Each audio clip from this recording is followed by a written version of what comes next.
கர்த்தருக்குள் பிரியமான என் அன்பு தேவனுடைய பிள்ளைகளே, உங்கள் யாவருக்கும் மீண்டும் நமது ஆண்டவராகிய இயேசு கிறிஸ்துவின் இனிய நாமத்தினாலே எனது அன்பின் வாழ்த்துக்கள். நாம் நினைப்பதெல்லாம் சரியாக இருப்பதில்லை. எனவேதான் தேவன் அவரை நம்பி ஏற்றுக்கொண்ட பிள்ளைகளுக்கு பரிசுத்த வேதாகமத்தை கொடுத்திருக்கிறார். நாம் செய்யும் தவறுகளை சுட்டி காட்டுவது எது என்றால் பரிசுத்த வேதாகமம். தேவனுடைய சித்தத்தை அறிய வேண்டுமானால் என்ன செய்ய வேண்டும்?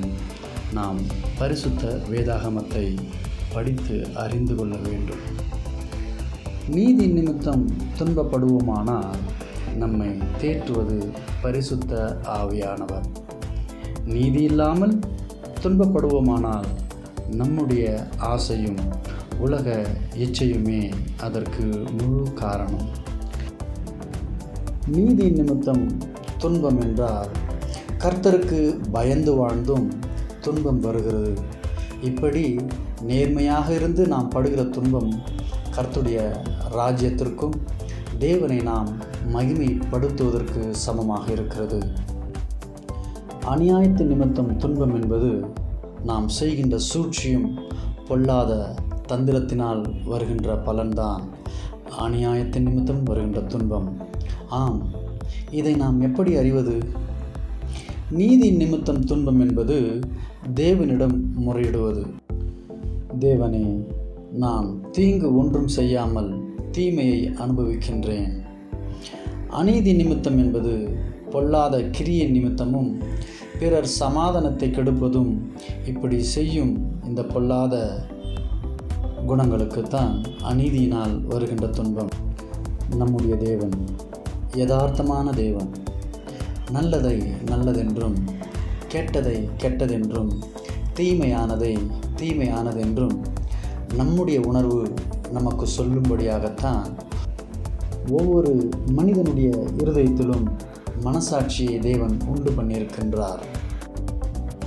யோவான் 16:33 என்னிடத்தில் உங்களுக்கு சமாதானம் உண்டாயிருக்கும் பொருட்டு இவைகளை உங்களுக்கு சொன்னேன். உலகத்தில் உங்களுக்கு உபத்திரவம் உண்டு, ஆனாலும் திடன் கொள்ளுங்கள், நான் உலகத்தை ஜெயித்தேன் என்றார். மற்றும் ஏசாயா 41:10 படிக்க, நீ பயப்படாதே, நான் உன்னுடனே இருக்கின்றேன், திகையாதே, நான் உன் தேவன், நான் உன்னை பலப்படுத்தி உனக்கு சகாயம் பண்ணுவேன், என் நீதியின் வலது கரத்தினால் உன்னை தாங்குவேன் என்று சொல்லுகிறார். சங்கீதக்காரன் அழகாக பாடுகிறான். சங்கீதம் 34:4-5-8 படிக்க, நான் கர்த்தரை தேடினேன், அவர் எனக்கு செவி கொடுத்து என்னுடைய எல்லா பயத்துக்கும் என்னை நீங்களாக்கிவிட்டார். அவர்கள் அவரை நோக்கி பார்த்து பிரகாசம் அடைந்தார்கள், அவர்கள் முகம் வெட்கப்படவில்லை. கர்த்தர் நல்லவர் என்பதை ருசித்து பாருங்கள், அவர் மேல் நம்பிக்கையாயிருக்கிற மனுஷன் பாக்கியவான் என்று எழுதியிருக்கிறது. நீதிமொழிகள் 3:5-6 உன் சுய புத்தியின் மேல் சாயாமல் உன் முழு இருதயத்தோடும் கர்த்தரில் நம்பிக்கையாயிருந்து உன் வழிகளெல்லாம் அவரை நினைத்துக்கொள், அப்பொழுது அவர் உன் பாதைகளை செவ்வைப்படுத்துவார். தேவன் மேல் நம்பிக்கையாயிருக்கிற மனிதன் ஒரு நாளும் தள்ளப்படுகிறதில்லை, ஒரு நாளும் வீழ்கிறதும் இல்லை. ஏனென்றால் அவரை நம்பின ஒரு பிள்ளையும் வெட்கப்பட்டு போவதில்லை என்று நம்முடைய வேதம் நமக்கு சொல்லியிருக்கிறது. ஏசாயாவின் புத்தகத்திலே 41:13 உன் தேவனாயிருக்கிற கர்த்தராகிய நான் உன் வலது கையை பிடித்து பயப்படாதே, நான் உனக்கு துணை நிற்கிறேன் என்று சொல்லுகிறேன். சோர்ந்து போன மனமே, கலங்காதே, திகையாதே, உன்னை பெயர் சொல்லி அழைத்த தேவன் உன்னோடு கூட இருக்கின்றார்.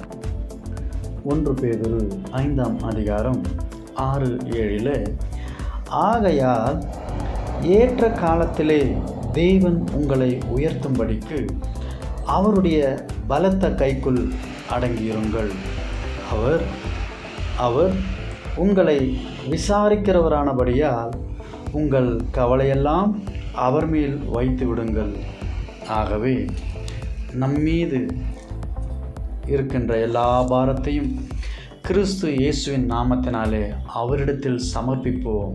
நம்முடைய எல்லா பாடுகளையும் தீர்த்து நம்மை குணமாக்கிய தேவன் நம்முடைய எல்லா சூழ்நிலையும் மாற்ற அவர் வல்லவராயிருக்கிறார்.